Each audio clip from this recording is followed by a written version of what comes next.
everybody.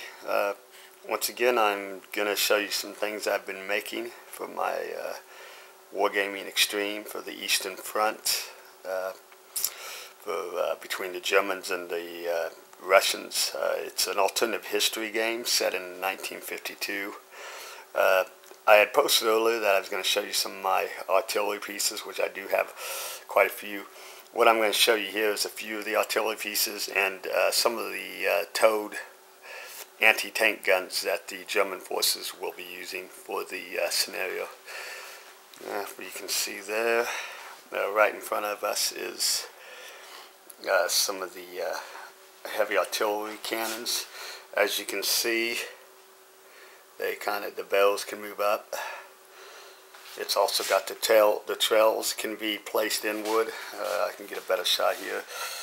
If you line them up, right there you can see they'll be able to be hitched onto the back of the half tracks. Kind of pan out. I want to give you an overall view of all these. This is the 17 centimeter Canon 18 heavy artillery gun. Directly behind it is one of the anti-tank gun, towed anti-tank guns. This is a 10.5 centimeter Paul high-low anti-tank gun. This was a gun that was actually the German army was developing towards the end of World War II, but it never went into full-scale production. They made some early prototypes, and that was about all. I can kind of give you a close-up shot of the detail a little bit. You can see it's kind of hard to. There we go. Anyways, I have quite a few of those, as you can see. Let me get back so I can give you a good panoramic view. Well, that's as far back as I can get. Obviously, you can see that I have a lot there. So there's all those. And right next to that anti-tank gun is another anti-tank gun. It's a much shorter one. It was also in development too. It was the 8 centimeter Paul 600 anti-tank gun. It had a much shorter barrel, as you can see.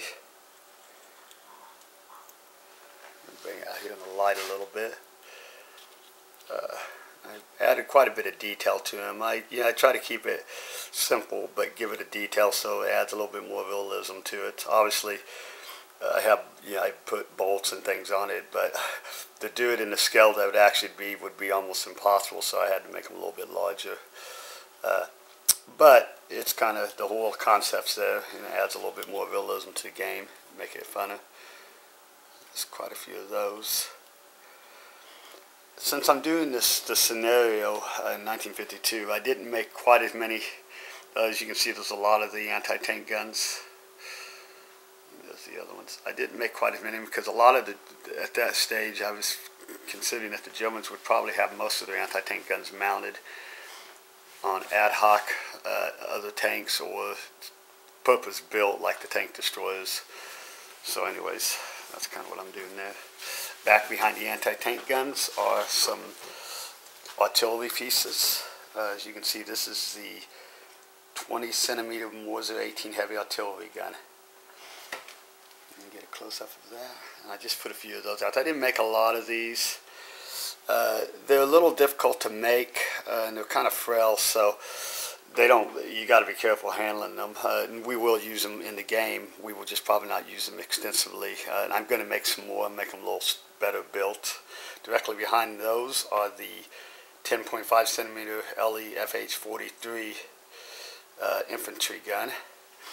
They have high elevation, so obviously you can see these are kind of modified. I made them a little different than what was actually the gun would have looked like that was actually in production at the time, and that's one of those what ifs. So it kind of gave me a little bit of freedom to be creative.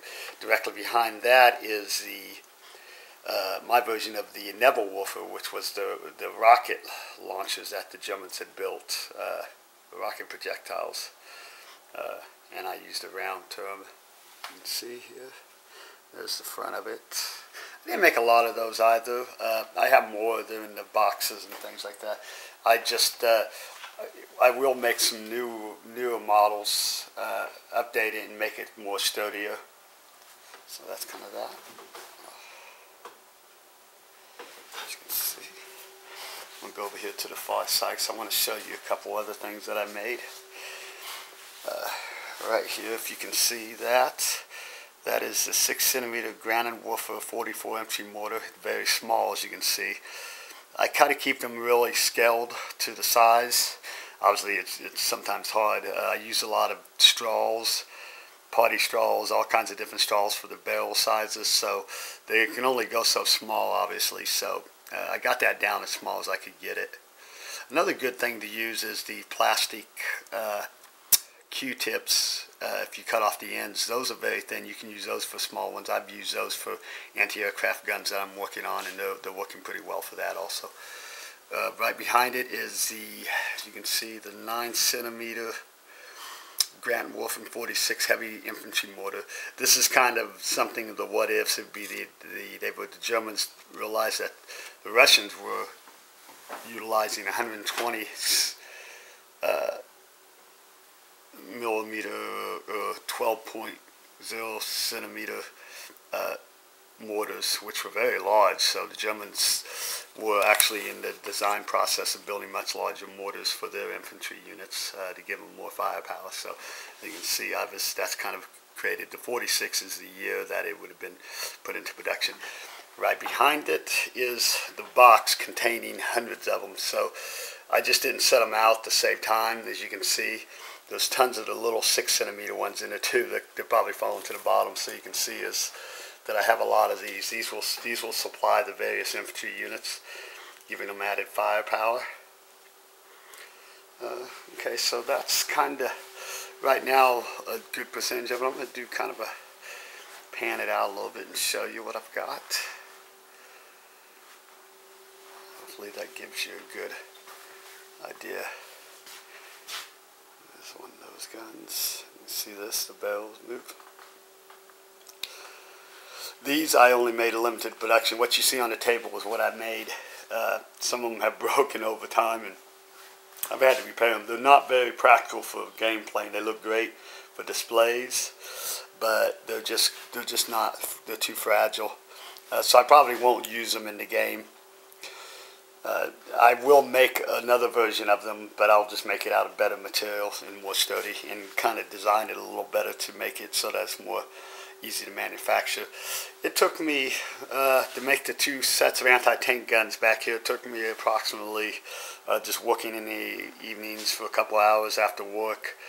It took me about 3 weeks to get them all made and painted, and that was just for a couple hours each day. Sometimes I didn't get a chance to get down and work on them. So once I come up with the design, I add detail. I make it so I can add detail to make it look functional and give it a little bit more realism, but I also design it to make it very practical to build and easy to build. And I've learned a lot of little tricks along the way to make it easier in that regards. So that's kind of what I have. I will be posting some more videos of other artillery. I do have a whole bunch of other artillery pieces. I just didn't have the room to set them up, and I will show those shortly. Thank you.